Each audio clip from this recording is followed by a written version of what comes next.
A farm boy accidentally overturned his wagon load of corn in the road. The farmer who lived nearby came out to investigate and said, "Hi, Billy. Forget your troubles for a spell and come on in and have dinner with us. Then I'll help you get that wagon back up." "Well, that's mighty nice of you," Billy said, "but I don't think Paul would like it." "Ah, come on, son," the farmer insisted. "Well, okay," the boy finally agreed, "but Paul won't like it." After a hearty dinner, Billy thanked his host. "Well, I feel a whole lot better now, but I just know Paul is going to be upset." "Well, don't be foolish," the neighbor exclaimed. "By the way, where is your father?" "Oh, he's under the wagon." We're going to talk about procrastination today.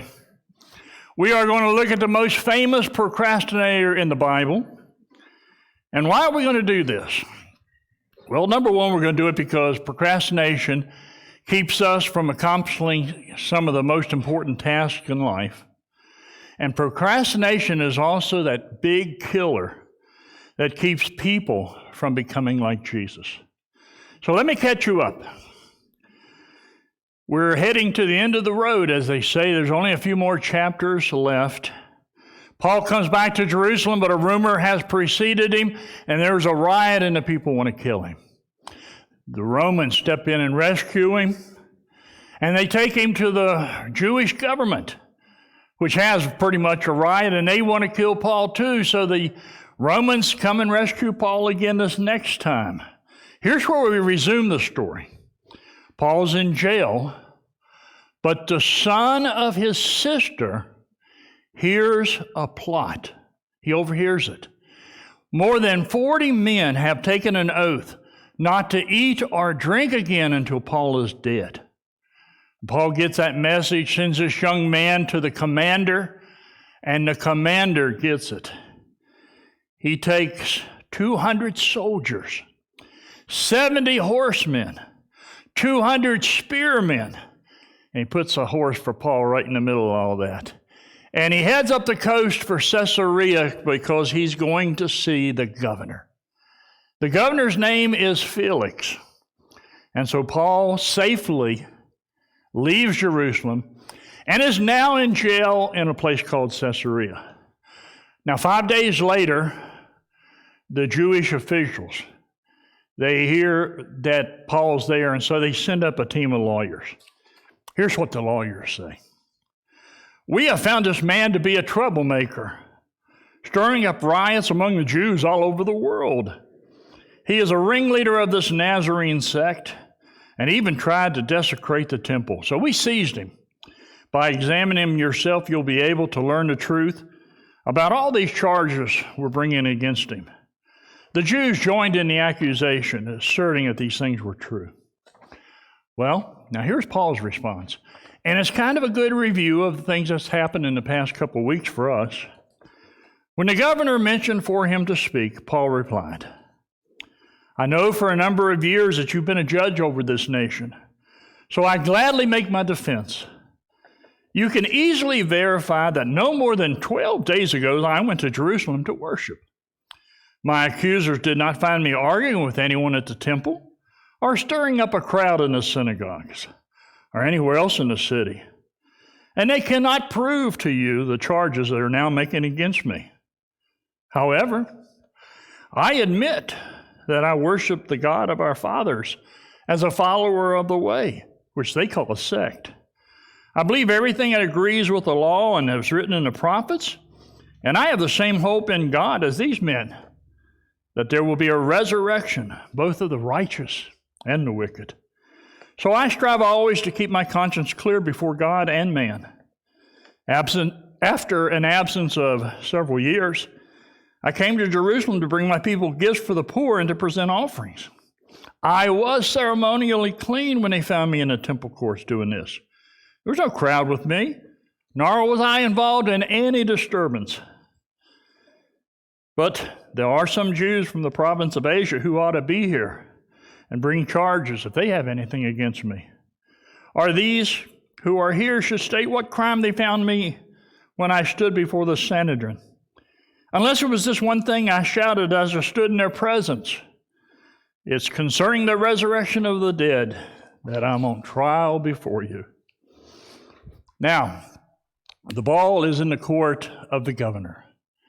His name is Felix. He needs to make a decision, but he doesn't. He procrastinates. Now check out this passage.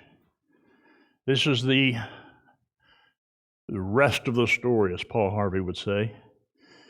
Then Felix, who was well acquainted with the way, adjourned the proceedings. When Lysias the commander comes, I'll decide your case then. He ordered the centurion to keep Paul under guard, but to give him some freedom and permit his friends to take care of his needs. Several days later, Felix came in with his wife Drusilla, who was a Jewess. He sent for Paul and listened to him as he spoke about faith in Christ Jesus. And Paul discoursed about righteousness and self-control and judgment to come. Felix was afraid and said, "That's enough. You may leave. When I find it convenient, I'll send for you." An older version says, "some more convenient time." And at the same time, he's hoping that Paul would offer him a bribe. So he sent for him frequently and talked with him. When the 2 years had passed, Felix was succeeded by Porcius Festus. Because Felix wanted to grant a favor to the Jews, he left Paul in prison. Now, Felix knows all about the way. He knows all about Christianity. He knows Paul is innocent, but he's kind of got this attitude of, why make waves? Why make all those people down there in Jerusalem angry? I'll just wait a while. And so he procrastinates. Paul stays in jail for 2 years.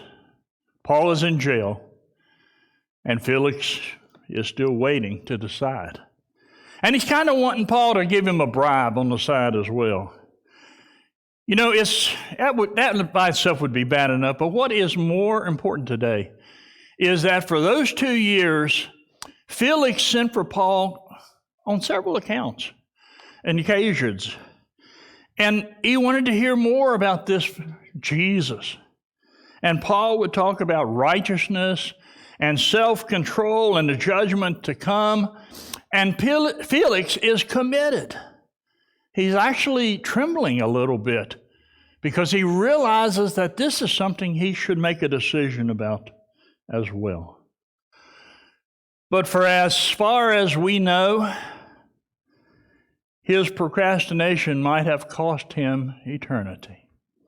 So I got a couple things to say. Here's number one today. It's called the importance of deliberation. You got to think. We are impulsive people. How many of you have a closet full of stuff you don't need and probably didn't want to begin with? Yeah, but it looked so good that day on Amazon or at that garage sale. How many of you have swampland in Florida that was wonderful till you actually went down there and saw there was swampland? Yeah, we act on impulse. I am not an impulsive person, but occasionally I am known to make a decision right there on the spot. And I guarantee is one of two things going to happen. One, I'm going to make one of the most incredible decisions of my life. Or two, I am going to goof it up really bad and heading for a real disaster. And yeah, which one do I do the most? The second one. Important decisions should involve deliberation. Jesus even weighed in on this when he said, I want you, all of us, I want you to be very considerate about what's involved being a Christian. I want you to consider everything before you become a follower. He even writes this at one point, or he says this. Suppose one of you wants to build a tower. Will he not first sit down and estimate the cost to see if he has enough money to complete it? For if he lays the foundation, and he's not able to finish it, everyone who sees it will ridicule him, saying, this fellow began to build, but was not able to finish. So in essence, Jesus is simply saying, look, following me is the most important decision you'll ever make in your life. But you need to think about it. You need to really decide about it. It's a lifestyle. It's going to be a commitment of all your time and all your money and all of your talent. So you think about it. And that's good news. I mean, it's important to think about it. However, that leads us to the second thing I got to share with you today. It's kind of dangerous to procrastinate. Felix, all he had to decide was guilty or not guilty. He's the governor. There's nobody above him short of Rome. But he couldn't do it. One translation says he just trembled from fear. And fear is still the culprit today. All of us struggle with procrastination, but do you realize the amount of fear behind it? There is that fear of failure that's on the screen. I put it off because I'm not sure it's going to work. I put it off because I may fail. Or even worse, I might make a mistake and then somebody will see that. Maybe my marriage is not going to work. And maybe the economy is going to take a nosedive, or maybe people will laugh at me. I've seen Christians, talented Christians, just bury their gifts in the ground and do nothing because they're simply afraid that they might mess up. A lot of them are afraid of change. You know, I procrastinate on a lot of things in my life because I'm afraid that if I really change the rest of my life, I may not like it. And you know, sometimes, well, life stinks right now, but at least I know where I am. I know what's going on. I know what to expect tomorrow. If I make a major decision, I don't know what next week will be like. And so sometimes I've seen people put up with a bad situation because they're afraid that if they change it, it will become even worse.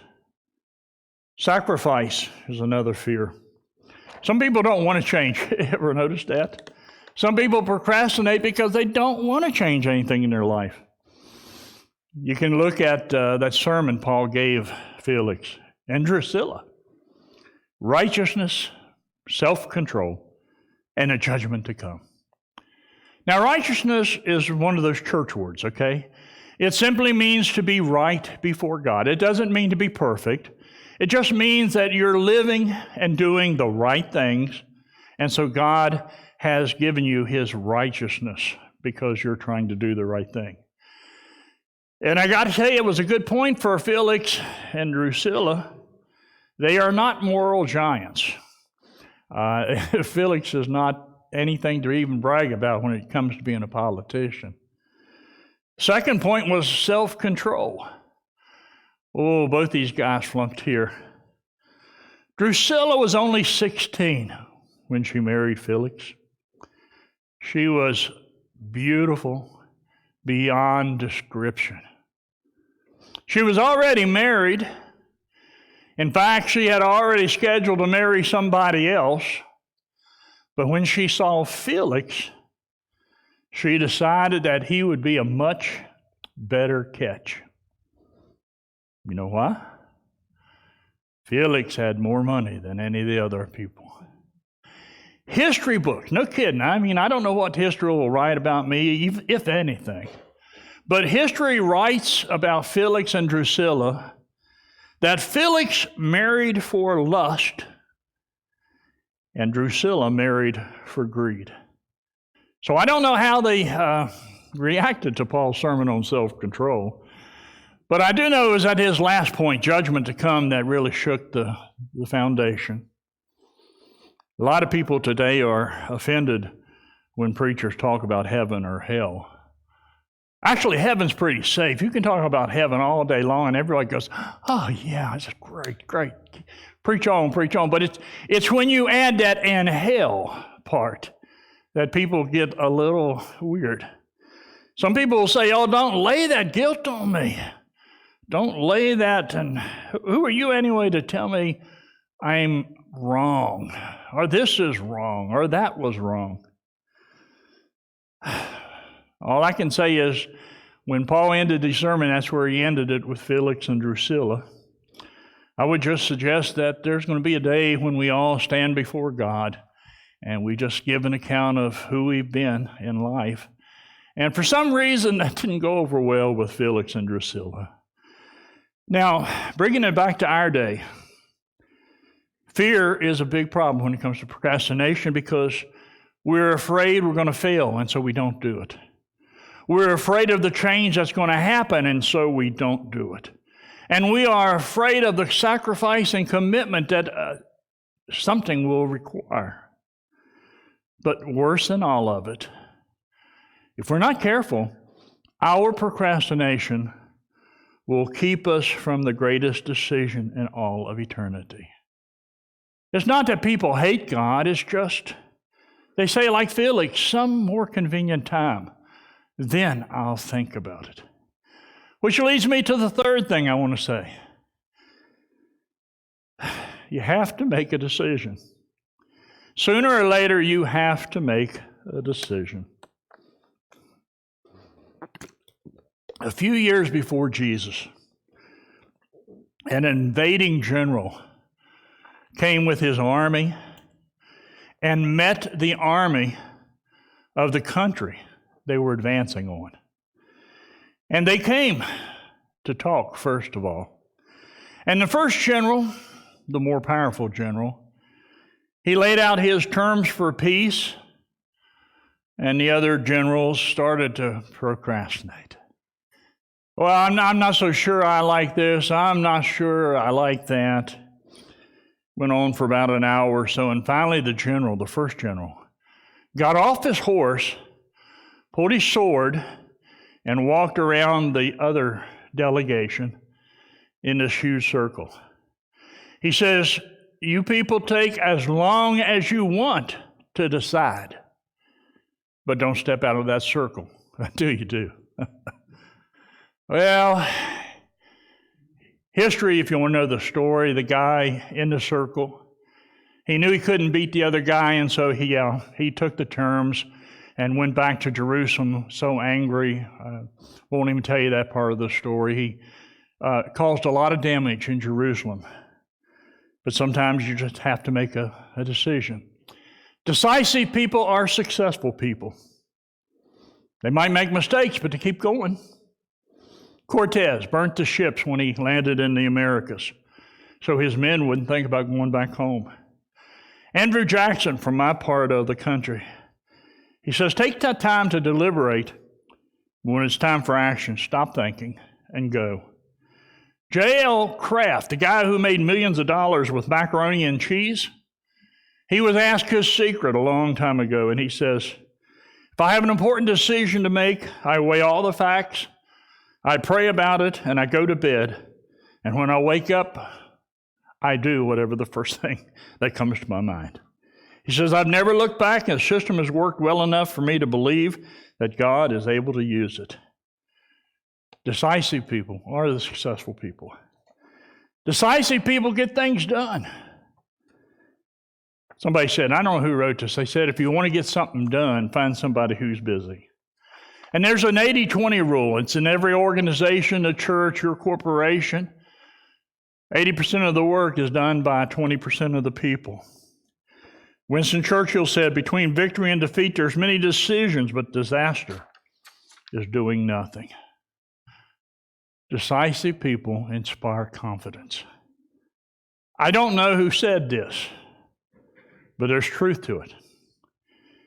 If you have to swallow a frog, don't look at it very long.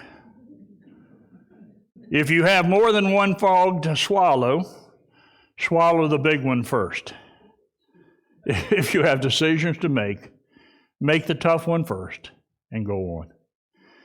If you're serious about being a follower of Jesus, I really want you to consider the cost this morning. You need to know what you're getting yourself into, especially if you're in your younger days, let me say. You should deliberate, but don't take too long. Because if you are going to do something, you need to do it now rather than procrastinate. There's a motivational slogan out there that says, lead, follow, or get out of the way.